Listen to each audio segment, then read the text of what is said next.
Hi friends, welcome back to rangoli sir thoughts. ఎలా ఉన్నారు friends? అందరూ బాగుండాలి, అందులో మనము ఉండాలని ఎప్పుడు కోరుకుందాం. ఈరోజు మన వీడియోలో ముగ్గు చూసేయండి. అలాగే నా ఛానల్ని సబ్స్క్రైబ్ చేసుకుని నన్ను ఎంకరేజ్ చేస్తున్న ప్రతి ఒక్కరికి thank you so much friends. ఈరోజు మన స్పెషల్ టాపిక్లో విషయం ఏమిటంటే, మత్తు పదార్థాలు అంటే డ్రగ్స్, గంజాయి, నికోటిన్ లాంటివి అనుకుంటాం. బట్ మనం తాగే టీ, కాఫీ, ఎనర్జీ డ్రింక్ లాంటివి కూడా వాటిల్లోకే వస్తాయి అంటున్నారు డాక్టర్స్. ఎందుకంటే డ్రగ్స్, ఆల్కహాల్ లాంటివి అలవాటు పడినప్పుడు అవి తీసుకోకపోతే ఎంత ఇరిటేటెడ్‌గా అనిపిస్తుందో, అలాగే టీ, కాఫీ, ఎనర్జీ డ్రింక్ లాంటివి కూడా అలవాటు పడి ఒకరోజు వాటిని తీసుకోకపోతే అలానే అనిపిస్తుంది. ఈ విషయం చాలామంది అబ్జర్వ్ చేసే ఉంటారుగా. సో, ఇవి కూడా మత్తు పదార్థాలు లాంటివే అని డాక్టర్స్ చెప్తున్నారు.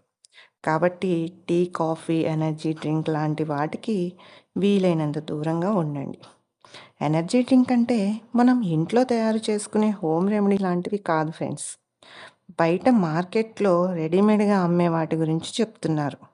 ఏది పడితే అది అస్సలు వాడొద్దని కూడా చెప్తున్నారు. సో, ఆరోగ్యం జాగ్రత్త ఫ్రెండ్స్. అదే మనకు పెద్ద ఆస్తి. ఆరోగ్యం లేకుండా ఎంత లగ్జరీ లైఫ్ ఉన్నా వేస్టే కదా! So, be careful. ఇప్పుడు మీకు ఒక డాక్టర్ గారు చెప్పిన విషయం చెప్తాను ఫ్రెండ్స్. ఒక సైకియాట్రిస్ట్ దగ్గరికి ఒక బాబు పేరెంట్స్ వచ్చి, "మా అబ్బాయిలో ఈ మధ్య చాలా మార్పులు గమనిస్తున్నాం సార్. బిహేవియర్ చాలా మార్పు వచ్చింది. ఇంతకుముందు మా అబ్బాయి ఇలా లేడు. వాడు ఎందుకు ఇలా తేడాగా ఉన్నాడో మీరే చూడాలి. తనని తీసుకొచ్చాము. బయట ఉన్నాడు సార్" అని చెప్పారంట. డాక్టర్ గారు సరే ఆ బాబుని లోపలికి తీసుకురమ్మంటే తీసుకొచ్చారంట. పేరెంట్స్ ముందు ఫ్రీగా మాట్లాడలేరులే అని డాక్టర్ గారు పేరెంట్స్‌ని బయటికి పంపించేసి ఆ అబ్బాయితో మాట్లాడుతున్నారంట. అతను 17 ఏళ్ల అబ్బాయి. ఇంటర్ చదువుతున్నాడంట. డాక్టర్ గారితో అన్నీ ఫ్రీగానే చెప్తున్నాడంట. డాక్టర్ గారు కూడా మాట్లాడని అనుకుంటూ అతను చెప్పేవన్నీ ఓపికగా వింటున్నారంట. ఆ అబ్బాయికి లవ్ ఫెయిల్యూర్ అని చెప్పాడంట. వాళ్ళ ఫ్రెండ్స్ ఇలా చేయమన్నారు, అలా చేయమన్నారు, అది ఇది అంటూ చెప్తూ ఉన్నాడంట. అయితే డాక్టర్ గారు ఆ అబ్బాయి చెప్పేటప్పుడు తనలో ఓ విషయం గమనించారంట. అదేంటంటే అతను మాట్లాడుతూ అలాగే ఆగిపోతున్నాడంట. అప్పుడు డాక్టర్ గారు పలకరిస్తుంటే మళ్ళీ మాట్లాడుతున్నాడంట. అలాగే మాట్లాడుతూ మళ్ళీ ఆగిపోవటం. డాక్టర్ గారు పలకరిస్తుంటే మళ్ళీ మాట్లాడడం. ఇలా జరుగుతుందంట. సార్ ఇదంతా అబ్జర్వ్ చేస్తూనే అన్నీ వింటున్నారంట. అతను అలాగే మాట్లాడుతూ ఒక్కసారే పైకి లేచి "ఆ!" అంటూ సార్ మీద అటాక్ చేసే అంతలా రియాక్ట్ అయ్యారంట. అది ఊహించని పరిణామం. ఒక్క క్షణం డాక్టర్ గారే స్టన్ అయ్యారంట. నిజానికి ఆ టైంలో డాక్టర్ గారి రూమ్‌లో ఎవరూ లేరంట. ఆ అబ్బాయి జస్ట్ అలా రియాక్షన్ ఇచ్చాడంతే. డాక్టర్ గారిని ఏమీ చేయలేరు. ఒకవేళ ఏమైనా చేసినా మనం కూడా ఏమీ చేయగలిగేది లేదు కదా! అని డాక్టర్ గారు చెప్తుంటే ఒక్క నిమిషం ఓహ్ మై గాడ్ అనిపించింది. అసలేం జరిగిందంటే ఆ అబ్బాయికి కాలేజ్‌లో ఎవరో ఫ్రెండ్స్ ఏవో ఆకుల్లాంటివి ఇచ్చి, "ఇవి ఇలా తీసుకుంటే మైండ్ ఫ్రీ అవుతుంది, స్ట్రెస్ తగ్గుతుంది, బాగా యాక్టివ్‌గా అవుతారు" అంటూ చెప్పడంతో ఆ అబ్బాయి ఆ ఆకులు తీసుకొని వాడుతున్నాడంట. దాని రియాక్షనే ఈ అబ్బాయి పరిస్థితి. అతనికున్న ప్రాబ్లమ్ హాలోసిలేషన్ అంటే భ్రమ. అంటే ఎదురుగా ఎవరో ఉన్నట్టు, ఎవరో వాళ్ళని అబ్జర్వ్ చేస్తున్నట్టు. ఏదో భ్రమ అనమాట. అందువల్లే ఆ అబ్బాయి డాక్టర్ గారిని అలా అరుస్తున్నట్టు. డాక్టర్ గారు ఇదంతా చూసాక ఆ అబ్బాయికి 1 ఇయర్ ట్రీట్మెంట్ ఇచ్చారంట. అతను మామూలయ్యాడంట. అంతా బాగుండేవాడంట. బాగానే చదువుకున్నాడంట. అంతా బాగానే ఉంది. కొన్నాళ్ళ తర్వాత ఆ అబ్బాయి ఆ డాక్టర్ గారి దగ్గరికి మళ్ళీ వచ్చి, "సార్ నాలో ఈ మధ్య ఏవో మార్పు నాకు తెలుస్తుంది. నాకేం జరుగుతుందో నాకు తెలియట్లేదు.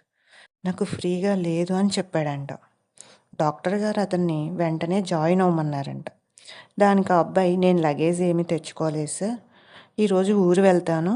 లగేజ్ తీసుకొని మార్నింగ్ వస్తాను సార్" అని చెప్పెళ్ళాడంట.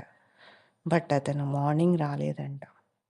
ఆ తర్వాత అతని పేరెంట్స్ ఏడ్చుకుంటూ డాక్టర్ గారి దగ్గరికొచ్చారంట.